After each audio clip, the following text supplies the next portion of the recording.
Welcome back to our channel Lekhankan Vidyapeeth. एक ऐसा platform बेटा जो आपको सारे सब्जेक्ट्स की वीडियो एक ही चैनल के थ्रू प्रोवाइड करा रहा है। और जो हमारा मोटो है, मैंने आपको पहले भी कई बार बताया है, योर सक्सेस इज अवर मोटो। और सेकंड, आपके साइंस के फियर को दूर करना। तो आज से पहले था अगर आपको साइंस का डर, तो आपको आना है किधर, इधर।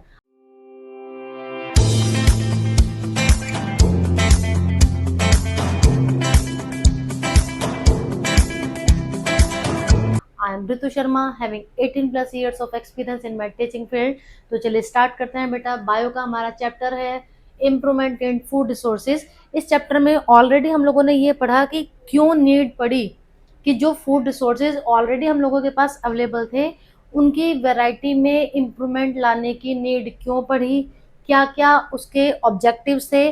अब हम उसके बारे में क्या पढ़ रहे हैं बेटा कि किस तरह से ये जो हमारे फूड रिसोर्सेज हैं, इनकी वैरायटी में इम्प्रूवमेंट की जाए, उसके लिए कौन कौन सी टेक्ट्स एंड टेक्निक्स जो है वो हम लोग काम में ला रहे हैं। तो चलिए स्टार्ट करते हैं बेटा। सबसे मेन एक बात मैं आपको बार बार ये बोलना चाहूंगी कि जल्दी से जल्दी आप लोग हमारे चैनल को सब्सक्राइब कर लीजिए, ताकि सारे सब्जेक्ट आप लोग इजीली पढ़ पाए एग्जाम्स की प्रिपरेशन करने के लिए। आज का टॉपिक है बेटा हमारा इरिगेशन। इससे पहले हम लोग क्रॉप वैरायटी, क्या हमारा मेन पर्पस था, ठीक है, क्या क्या हम लोग चीजें चाह रहे थे, साथ साथ में हमने मैन्योर फर्टिलाइजर के बारे में पढ़ लिया। अब हमारा टॉपिक है इरिगेशन।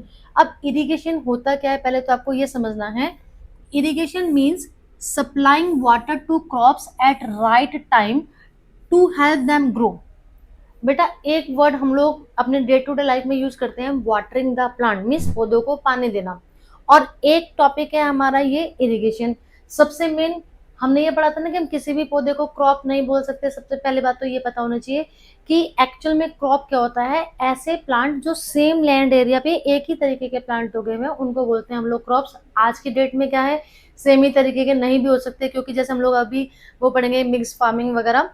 तो जब क्रॉप्स में एक डेफिनेट राइट टाइम इंटरवल के बाद उनको पानी दिया जाता है, ताकि उनकी अच्छे से ग्रोथ एंड डेवलपमेंट हो सके, तो इस प्रोसेस का नाम है इरिगेशन।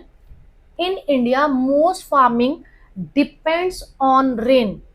इसीलिए हमारी जो एग्रीकल्चर है ना बेटा, इंडिया में उसको रेन फेड एग्रीकल्चर भी बोला जाता है। कि हमारे इंडिया में बहुत सारी जो कृषि है, खेती, वो आज की डेट में भी किसके ऊपर आधारित है, बारिश के ऊपर आधारित है। But when the monsoon fails और is delayed, crop failure can happen. Obvious ही बात है भाई, अगर मानसून जो है या तो लेट आया या फेल हो गया, तो क्या होगा, पूरी की पूरी क्रॉप जो है वो हमारी फेल हो जाएगी। That's why irrigation is important. इसीलिए अल्टरनेट मेथड क्या, कि हमें खुद से पानी का इंतजाम करना पौधों को टाइम टाइम पर देने के लिए, स्पेशली क्रॉप्स को। इसका नाम है irrigation. It provides water when rainfall is not enough.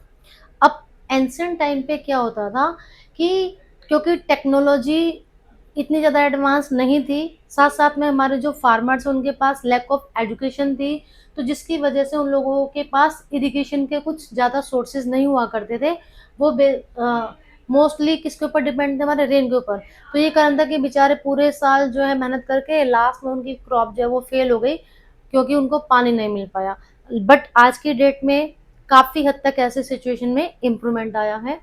अब why it is needed, obvious सी बात है कि क्रॉप फेल ना हो कब, अगर पुअर रेनफॉल हो रही है, तो हमारे पास अगर कुछ सोर्सेज हम लोगों ने अल्टरनेट रिसोर्सेज ढूंढ कर रखे हैं, टेक्निक्स ढूंढ कर रखी हैं, तो वो हमारे काम में आ जाएंगी। Some soil like light soils can not hold water well. अब अगर मान लो जी हम बारिश, चलो जी ठीक है, मानसून प्रॉपर अमाउंट में आ गया, बारिश का अमाउंट भी अच्छे से हो गया, लेकिन कुछ मिट्टी ऐसी हैं जिनके पास रिटेनिंग कैपेसिटी नहीं है, तो पानी जो उनके अंदर डला वो तो निकल गया जी। इसीलिए हम लोग इरिगेशन का जो प्रोसेस है वो काम में लाएंगे, कि जैसे देखा कि मिट्टी के अंदर पानी की कमी हो रही है, हम लोग उसमें पानी डाल सकें। Drought make farming very risky. अब क्योंकि अगर मानसून टाइम पर नहीं आएगा, तो ड्रॉट पड़ने की पॉसिबिलिटी हो जाएगी, जिसकी वजह से फार्मिंग बहुत डिफिकल्ट हो जाएगी। Certain crops need regular water to grow properly. अभी हम आगे पढ़ेंगे कि कुछ क्रॉप्स ऐसे हैं, जैसे कि हमने पढ़ा था खरीफ क्रॉप, ठीक है, उसमें पैडी या धान की खेती जब होती है तो उसमें क्या होता है, उसमें पानी एक ज़्यादा अमाउंट में चाहिए। चलिए आगे पढ़ते हैं। अब बात आई कि जो इरिगेशन है आज की डेट में कौन कौन से मॉडर्न मेथड जो है वो काम में लाए जा रहे हैं। Rain water harvesting, check dams to stop water from flowing away and raise ground water level. कुछ मेथड जो है वो हमारे ट्रेडिशनल मेथड हैं जो ऑलरेडी हम लोग 8th क्लास में पढ़कर आ चुके हैं, जैसे ढेकली हो गया, रहट हो गया हमारा, है ना बेटा। तो वो सब जो है पुली सिस्टम हो गया। आज की डेट में हम लोग मॉडर्न मेथड्स को काम में लेकर आते हैं इरिगेशन के लिए। तो यहाँ पर कुछ सोर्सेस जिसमें कि एंशियंट जो रिसोर्सेज है हमारे इरिगेशन के, वो सब भी मेंशन है। तो चलिए देख लेते हैं। वेल्स, कुएं। तो ये जो कुएं हैं दो तरीके के हुआ करते थे। डग वेल्स या तो खुद से बनाए गए हैं, शैलो वेल्स जो है, या फिर ट्यूब वेल्स जो कि गहरे होते हैं। Water is lifted using pumps, इनमें पंप के थ्रू, आप लोगों ने मूवीज में भी देखा होगा ना कि रस्सी में बाल्टी बांधी हुई है जी, डाला ऊपर पुली सिस्टम है, नीचे लटका दिया, फिर उसको ऐसे रस्सी से खींच लिया। Canals, water is broad from reverse. अब कैनाल सिस्टम में क्या होता है कि रिवर से पानी को लाया जाता है या रिजर्वर से into field using a canal network. Canal का मतलब है कि पतली पतली ब्रांचेस जैसे निकाली जाते हैं रिवर्स की, उनको बोला जाता है canal. River lift system, when canal flow is low, water is lifted directly from rivers to irrigate field. पहले यहाँ पर क्या हो रहा था कि रिवर से कैनाल्स में पानी लाया गया, कैनाल से फिर फील्ड तक पहुंचाया गया। अब अगर कैनाल्स में पानी का फ्लो कम है तो डायरेक्टली, कई बार अकॉर्डिंग टू द सिचुएशन क्या किया जाता था, रिवर से डायरेक्टली पानी को लिफ्ट करके इरिगेट करने के लिए फील्ड तक पहुंचा दिया जाता था। टैंक्स, स्मॉल रिजर्वर्स है ये दैट कलेक्ट रेन वाटर। और आज के डेट में भी हमारा जो राजस्थान है वहां पर लोग बाग इस टेक्निक को यूज कर रहे हैं अपने घरों में भी बेटा, केवल इरिगेशन के पॉइंट ऑफ व्यू से नहीं है, वो घरों में टैंक बनवा लेते हैं ताकि जो पानी बारिश का है उसको स्टोर करके रख लें और वो फर्दर फ्यूचर के लिए काम में आ जाए। तो अभी यहाँ पर जो मॉडर्न मेथड है ना, लेटेस्ट जो चल रही हैं वो है ड्रिप इरिगेशन, साथ साथ में स्प्रिंकल मेथड।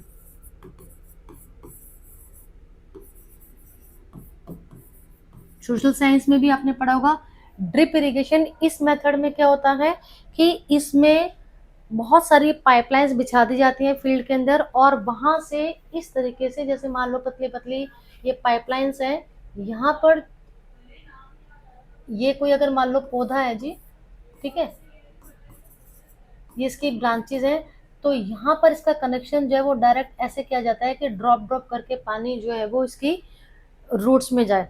तो इससे क्या होगा, एक तो पानी का लॉस नहीं हो रहा है हमारा, और क्योंकि रूट्स को ही पानी चाहिए होता है, रूट्स ही पानी को कहाँ लेकर जाएंगे, स्टेम से ऊपर लीव्स तक लेकर जाएंगे, तो डायरेक्टली रूट तक पहुंचा दिया जाता है। दूसरा स्प्रिंकल मेथड, इसमें क्या कहता है कि ऐसे टैप लगा दिए जाते हैं जो नोजल उनमें जो रोटेट करती हैं, तो चारों डायरेक्शन में जो है पानी उससे स्प्रिंकल हो जाता है। अब बात करते हैं क्रॉपिंग पैटर्न की, कि हमें अभी यहाँ पर मेन पर्पज हमारा क्या है कि हायर यील्ड हमें जो है वो चाहिए। उसके लिए अभी हमने इरिगेशन देख लिया कि भाई टाइमली हमें इरिगेशन करना है। अब क्रॉपिंग पैटर्न, कि जो हमारा एंशिएंट टाइम पैटर्न था क्रॉपिंग का, उसमें चेंजेस कैसे लाएं, कौन कौन से न्यू ऐसे पैटर्न है जिनसे हमारा जो यील्ड है वो तो इंक्रीज हो साथ साथ में जो फार्मर्स हैं उनको फाइनेंशियली भी बेनिफिट मिल जाए। तो सबसे पहले तो ये पढ़ना है कि क्रॉपिंग पैटर्न होता क्या चीज है। Different methods of planting crops to increase yield and productivity, मतलब कि क्रॉप को अलग अलग तरीके से उगाना ताकि ज्यादा से ज्यादा पैदावार मिले, this is called crop pattern. ठीक है बेटा। अब टाइप्स ऑफ क्रॉपिंग पैटर्न, ये मोस्ट इम्पोर्टेंट फिनोमिना है, ये आपको लर्न करना है, यहाँ से आपका 2 या 3 मार्क का क्वेश्चन बनता है। अभी हम जो तीनों टाइप पढ़ेंगे उनमें कभी कभी किन्हीं दो में या तीनों में डिफ्रेंशिएट करने के लिए भी आ जाता है, या फिर सेपरेटली तीनों में से किसी एक को एक्सप्लेन करने के लिए आ सकता है। तो आपको ये वाला टॉपिक बहुत अच्छे से पढ़ना है। चलिए स्टार्ट करते हैं। फर्स्ट जो हमारा मेथड है this is called mixed cropping. अब देखो नाम से ही पता लग रहा है कि मिक्स कर देना है जी, कि एक ही खेत में 3-4 तरीके की फसलें जो हमने एक साथ उगा ली। ग्रोइंग 2 और मोर, मतलब मिनिमम 2 चाहिए यहाँ पर, 2 और more crops on the same land at the same time. एक खेत के अंदर एक जो लैंड एरिया है उसमें सेम टाइम पर दो या दो से ज्यादा तरीके की जब फसलें एक साथ उगाई जाती हैं, this pattern is known as mixed cropping example. लेकिन अब ऐसा है बेटा कि हम लोग अपनी मर्जी से कुछ भी फसल जो भी आपको रेंडमली याद आ गए, तो आप ऐसा नहीं कर सकते कि जी मैंने खरीफ क्रॉप के साथ रबी क्रॉप का पेयर बना दिया और उगा दिया। यहाँ पर हमें जो अभी कॉम्बिनेशंस दे रखे हैं वो कॉम्बिनेशन तो लर्न करना ही है, साथ साथ में मैं अभी उनका आपको सिलेक्ट करने का मेथड बताऊंगी, तो उसको दिमाग में रखकर जब आप एग्जाम्पल लिख कराओगे तब एग्जाम्पल सीखने हैं। जैसे कि आप देखो जी, वीट प्लस ग्राम। अब वीट के साथ हम ग्राम उगा सकते हैं, या फिर वीट के साथ में मस्टर्ड उगा सकती हूँ, या फिर मैं मस्टर्ड प्लस सनफ्लावर। अब आप बताओ कि इसमें क्या सिमिलरिटी है। ये जो सारे मैंने क्रॉप्स के नाम यहाँ पर लिखे हैं, these all are the examples of rabi crop which are grown in October, है ना। तो अक्टूबर नवंबर इनका जो था सोइंग सीजन था, और साथ साथ में इनका हार्वेस्टिंग टाइम क्या था, मार्च टू अप्रैल। इसीलिए अब ऐसी फसलें जिनको विंटर क्रॉप भी बोला जा रहा है, यहाँ पर हमने मतलब कि अगर मुझे पेयर बनाना है तो या तो मैं रबी क्रॉप का पेयर बनाऊंगी या फिर मैं खरीफ क्रॉप का पेयर बनाऊंगी अकॉर्डिंग टू द टाइम, कि उस समय कौन सा टाइम चल रहा है। अब इसका मेन गोल क्या है ये मिक्स्ड क्रॉपिंग का, कि मैक्सिमाइज यूज ऑफ लैंड, एक तो यूज का ज़्यादा से ज़्यादा यूटिलाइज करें, and reduce risk of total crop failure. देखो बेटा, यहाँ यहाँ पर तो इंटरक्रॉपिंग ही दिखाई है। इसमें क्या है कि आप लोगों ने पढ़ा होगा पहले के टाइम पर क्या करते थे फार्मर्स, उनके पास कोई लैंड एरिया है, ठीक है, तो उसमें सपोज ही एक बार उन्होंने वीट क्रॉप उगाए हैं, एक तो पूरे खेत में बीट के ही प्लांट हैं। सेकेंडली, अब उनके पास कोई इरिगेशन का सोर्स नहीं था। बाय चांस मान लेते हैं हम लोग कि मानसून लेट होने की वजह से या मानसून फेलियर होने की वजह से इस क्रॉप को प्रॉपर अमाउंट में वाटर नहीं मिला, तो जो क्रॉप है ऑब्वियस सी बात है फेल हो गई, मीन्स कि आउटपुट उतना नहीं मिला जितना कि एक्सपेक्ट किया गया था। अब पूरा किसान तो क्या चला गया बेटा, उसने पूरे साल जो मेहनत करी थी उसको मिला क्या, कुछ भी नहीं।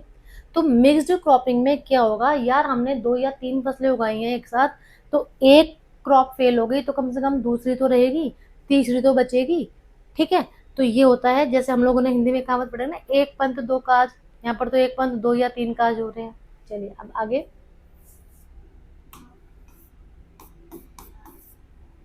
नेक्स्ट जो मेथड है हमारा that is called inter cropping.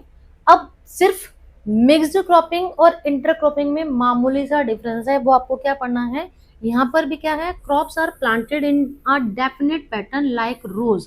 वहां पर मिक्स था तो मतलब कि कोई डेफिनेट पैटर्न की जरूरत नहीं थी भाई, जहां मर्जी मैंने जो मर्जी पौधा उगा लिया। लेकिन इंटर क्रॉपिंग में इंटर का मतलब होता है कि इंटरवल एक चाहिए, तो यहाँ पर एक डेफिनेट पैटर्न होगा, मतलब कि रोज बना दी जाती हैं खेत के अंदर, और फिर वहां पर स्पेसिफिकली जो हमारी क्रॉप्स उगा दी जाती है। यहाँ पर देखो कि ये जो दो रोज है इनमें एक तरीके की फसल है, फिर टू रोज में एक तरीके की फसलें हैं, फिर ये वाली जो हमारे तीन, तो यहाँ पर एक साथ तीन तरीके की फसलें उगाई गई हैं, लेकिन इनका एक डेफिनेट पैटर्न है। अब ये इंटर क्रॉपिंग जो है वो मिक्स्ड क्रॉपिंग के कंपेरेटिवली और ज्यादा बेनिफिशियल क्यों साबित हो गई, इसके पीछे का हम पढ़ लेते हैं। पहले इसके मैं बेनिफिट्स पढ़ा देती हूँ आपको।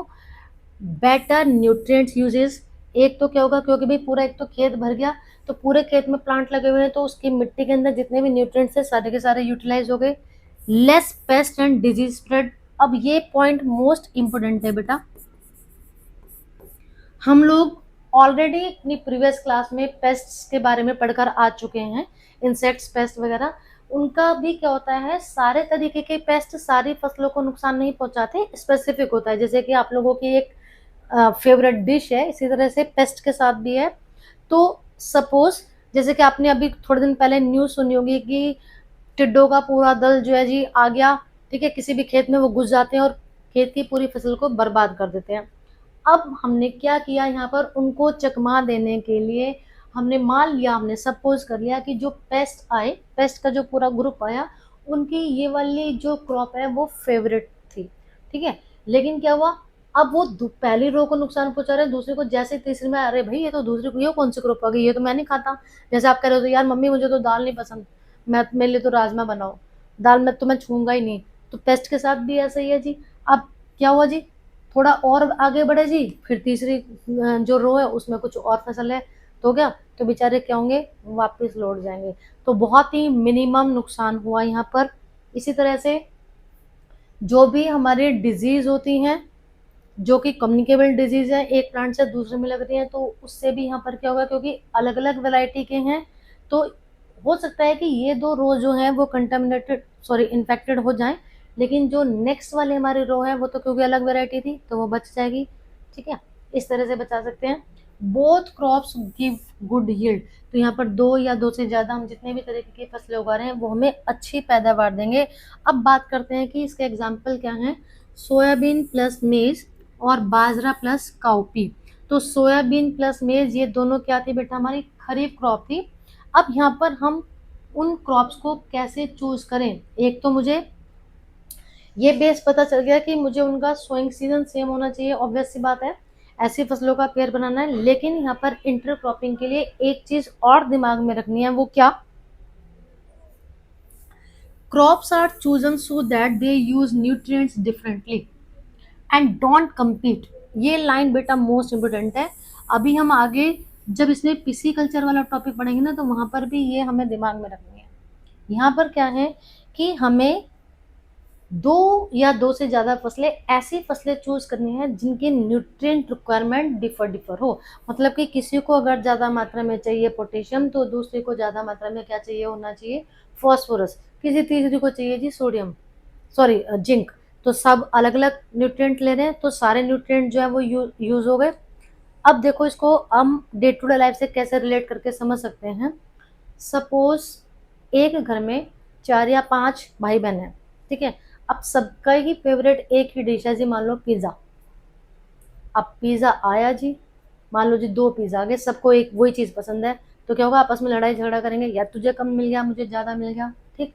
अब अगर उन 3-4 बच्चों की सबकी जो फेवरेट डिश है अलग अलग है, एक को चाउमीन पसंद है, ठीक है, एक को स्प्रिंग रोल पसंद है, एक को मोमोज पसंद है, एक को पिज्जा पसंद है, किसी को बर्गर पसंद है, तो 5 अलग अलग डिश बना दी, सब अपना अपना लेके बैठे हैं, ना कोई लड़ाई ना झगड़ा।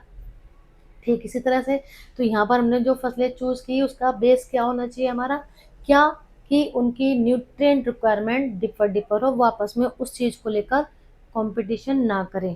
क्लियर है जी हमारा। चलिए अब आगे बढ़ते हैं। Crop rotation. अब नाम से ही पतला लग रहा है रोटेशन।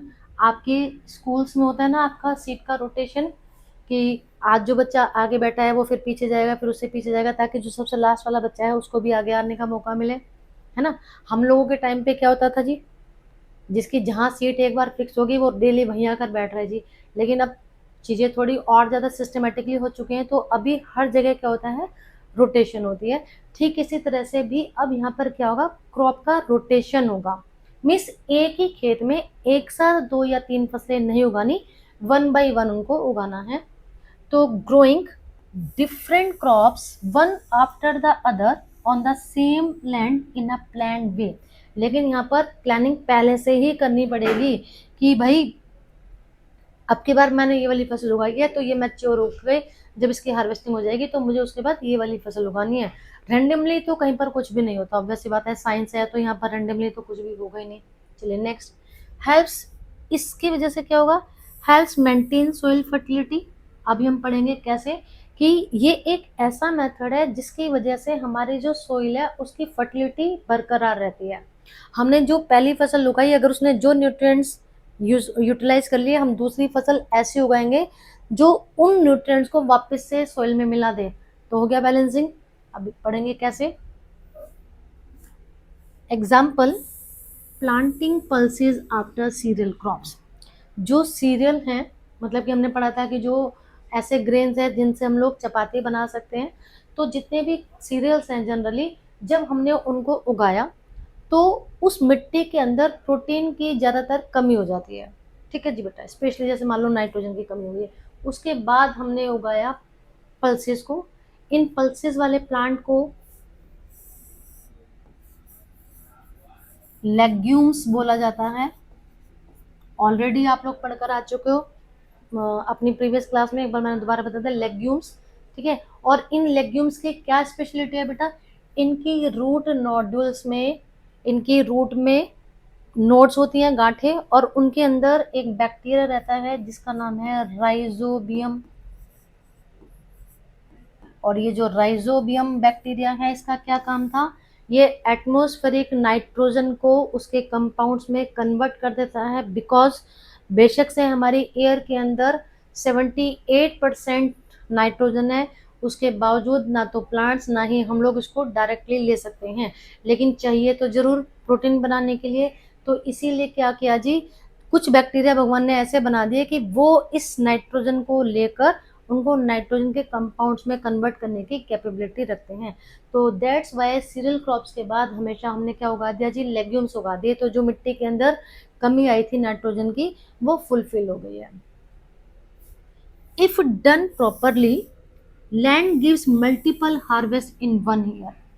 अब क्या हुआ जी, मैंने पहले से प्लान कर लिया। एक तो हमने चैप्टर के स्टार्टिंग में ही पढ़ लिया था जब हम वैरायटी वाला वो पढ़ते थे कि मुझे शॉर्ट टर्म मैच्योर वाली जो फसलें हैं वो चूज करनी है। अब मान लो जी मैंने हमारे 1 ईयर में है 12 मंथ्स, तो ऐसा डिसाइड कर लिया कि मान लो हार्डली टू हार्डली 4 मंथ्स में एक मेरी जो क्रॉप है वो पक्का तैयार हो गई है, वो हो गई, काटा जी उसको, ठीक है। उसके बाद दूसरी फसल उगा ली, फिर तीसरी। तो 3 बार जो एक किसान है उसको हार्वेस्टिंग मिली, उसने मार्केट में सेल आउट किया तो उसको फाइनेंशियली फायदा मिला। साथ साथ में जो कॉमन पीपल हैं उन तक 3 तरीके की फसलें एक ही साल में पहुंच रही हैं, है ना बढ़िया। चलिए अब आगे देखते हैं क्रॉप प्रोटेक्शन। अब हमें ये तो पता लग गया बेटा कि फसलें हमें कैसे उगाएं ताकि ज़्यादा से ज़्यादा यील्ड हो। लेकिन अब जो हमारी फसलें उग गई हैं, चाहे वो मैंने जो मर्जी मेथड यूज़ किया, चाहे मैंने इंटरक्रॉपिंग यूज़ की, क्रॉप रोटेशन की या मिक्स्ड फार्मिंग की, बात आती है कि उन फसलों को टेक केयर करने की। जैसे कि मैं डे टू डे लाइफ से रिलेट करके क्यों बता रही हूँ कि आप चीज़ों को अच्छे से समझ पाओ कि आपने पूरे साल बहुत अच्छे से नोट्स प्रिपेयर करे, ये वाली साइट पर जाकर देखा, वो वाली साइट पर जाकर देखा, बहुत ही अच्छे नोट्स तैयार करे। भगवान ना करे अब मान लो जी आपके एंड मोमेंट पे वो जो नोट्स हैं वो खो जाते हैं, मान लो जी बारिश से भीग गए हैं या कुछ भी हो गया, तो हो गई पूरे साल की मेहनत बर्बाद। तो ठीक इसी तरह से अभी हमने मतलब कि कौन से न्यूट्रिएंट चाहिए, मैन्योर, फर्टिलाइजर, वो सब चीज़ें, इरिगेशन प्रॉपर किया, फसलें भी उगा लीजिए अच्छे से, लेकिन अगर हम उन फसलों की टेक केयर नहीं कर पाए एट लास्ट, तो क्या होगा बेटा, सब कुछ करा कराया मिट्टी में मिल जाएगा। तो अब हमें क्या करना है, पहली बात तो यही कि क्रॉप्स को प्रोटेक्शन की क्या जरूरत है भाई, because crops are attacked by weeds. सबसे पहला तो ये है कि हमारे जो खेतों में उगी हुई फसलें हैं उनको बहुत सारे कारण हैं जिनकी वजह से हमारी वो जो यील्ड है वो अफेक्टेड हो सकती है। उसमें से सबसे पहला है वीड्स। क्या होता है, देखो यहाँ पर एग्जांपल मैं देकर बता रही हूँ। सपोज ये कोई लैंड एरिया है और इस लैंड एरिया में एक फार्मर ने, अभी मैं केवल जो पहले वाला पैटर्न है उसकी बात कर रही हूँ, एक तरीके की कोई भी उसने फसलें उगा रखी थी, ठीक है। अब क्या होगा, इन फसलों के साथ कुछ भी जगह जगह और पौधे उग गए जी। अब ये जो जगह जगह दूसरे पौधे उग गए हैं, इनको ये जो, क्योंकि ये तो फार्मर ने नहीं उगाए थे, ये तो अपना उग गए अनवांटेड, ठीक है। इन अनवांटेड प्लांट्स को ही बोला जाता है वीड्स। अब आप बोलोगे कि मैडम उगे रहने दो, ये कैसे नुकसान पहुंचा रहे हैं जी। तो ये कैसे नुकसान पहुंचाएंगे, देखो जी, हमें क्या पता है कि जो वीड्स हैं अनवांटेड प्लांट है, बट है तो प्लांट, ये भी हमारे प्लांट थे। तो जो इस प्लांट की रिक्वायरमेंट है, सनलाइट चाहिए उसको, सॉइल के अंदर से न्यूट्रिएंट चाहिए, प्रॉपर अमाउंट में वाटर चाहिए, सब चीजें चाहिए भाई, लिविंग थिंग है। तो सेम चीजें इसको चाहिए। तो क्या होगा, ये जो मेरे अनवांटेड प्लांट थे ये क्या करेंगे, मेरे मेन क्रॉप के साथ कंपटीशन स्टार्ट कर देंगे, compete करना स्टार्ट कर देंगे। सनलाइट मिल रही है, डिस्ट्रीब्यूट हो गई जी। लैंड एरिया जो था वो स्पेसिफिकली इस वाली क्रॉप के लिए था कि भाई इसकी जड़ें अच्छे से फैले, उसको अच्छे से ग्रो करने के लिए जगह मिले, साथ में हो गया जी ये। अब एक सीट पर आप आराम से बैठे हो जी, ठीक है, चौड़े होकर, मैडम ने साथ में 2 बच्चों को लाकर और बिठा दिया, तो क्या हो गए कंजेस्टेड, आराम से न खुल के बैठ पा रहे हो ना कुछ कर पा रहे हो। तो ठीक इसी तरह से यहाँ पर हुआ। तो स्पेस के लिए कंपटीशन, सनलाइट के लिए competition, each and every requirement के लिए कंपटीशन हो गया इन दोनों प्लांट्स में, जिसकी वजह से अल्टीमेटली क्या हुआ, जो मेरी मेन क्रॉप थी उसकी ग्रोथ एंड डेवलपमेंट अफेक्ट हो गया, जो कि हमें किसी भी कीमत पर नहीं चाहिए। इसीलिए क्या करना होगा बेटा, इन वीड्स को उखाड़ना पड़ेगा या इनको खेतों से अलग करना पड़ेगा। तो यहाँ पर देखो, पहले तो हम ये पढ़ लेते हैं कि जो वीड्स हैं उनको ये कौन कौन से हैं, कौन से प्लांट को वीड्स का नाम दिया गया है?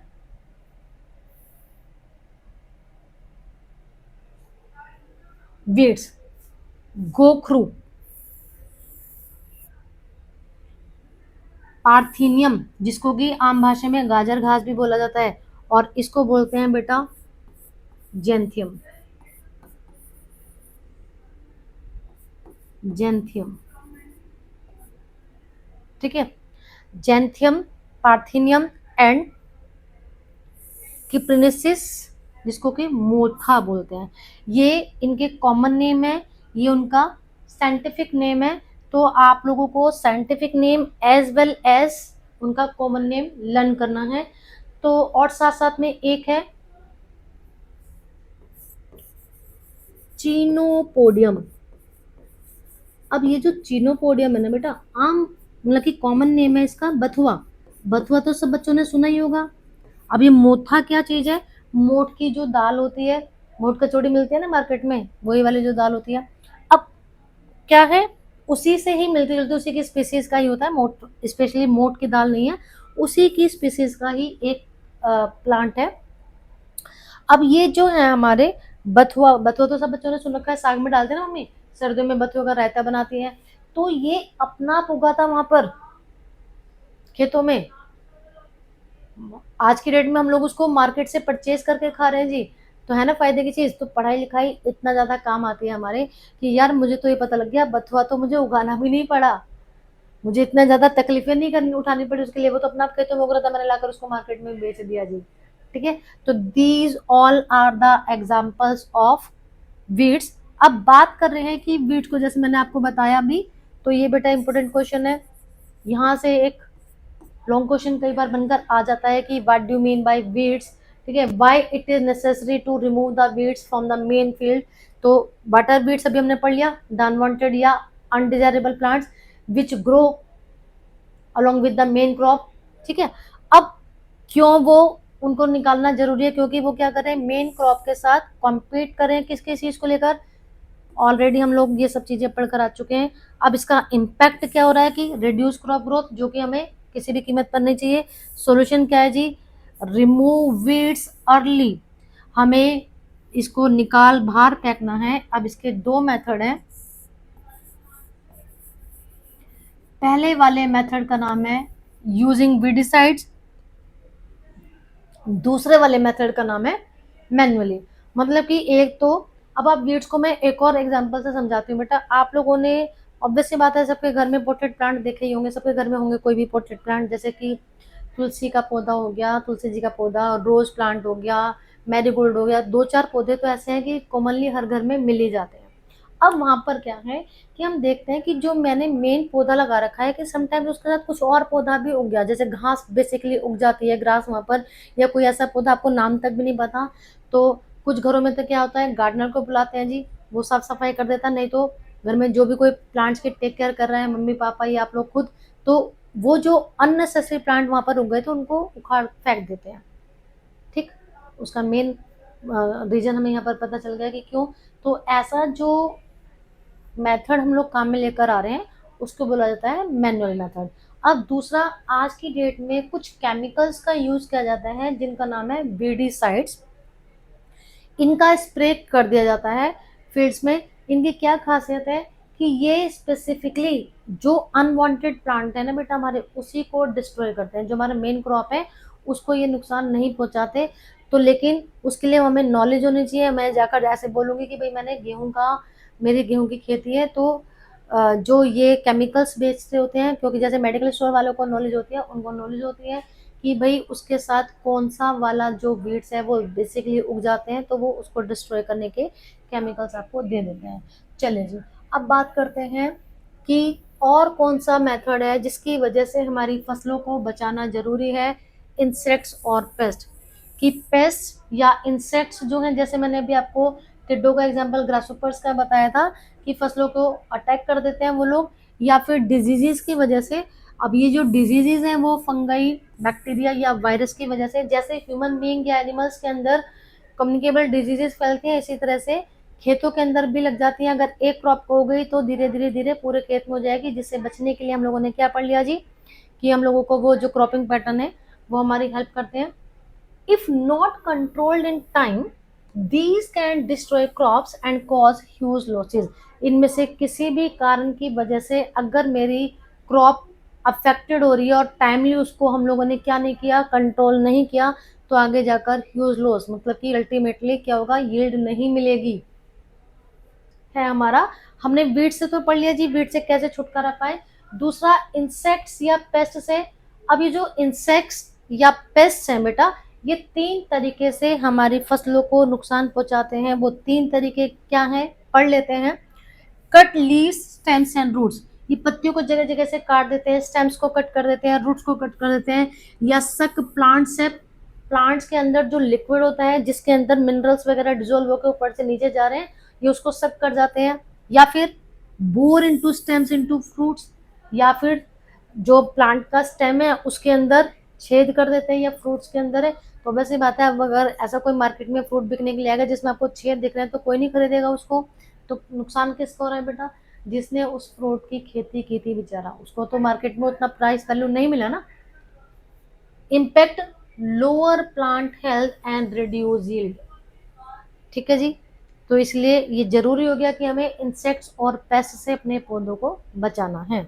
Diseases caused by pathogens, bacteria, fungi, virus spread through soil, air and water effect can destroy crops। तो अब आई होप आपको समझ में आ गया होगा बेटा कि why this is necessary to protect crops। अब इस चैप्टर का आगे का जो पोर्शन है कि ये जो प्रोटेक्शन है इसकी मैनेजमेंट कैसे की जाए, साथ साथ में एनिमल हस्बेंड्री एंड फिशरी वाला जो टॉपिक है हम नेक्स्ट वीडियो में करेंगे। आई होप आपको ये सब समझ में आ गया होगा बेटा। अब आपको करना क्या है, चैनल को सब्सक्राइब करना है, वीडियो को लाइक एंड शेयर करना है बेटा। मिलते हैं नेक्स्ट वीडियो में।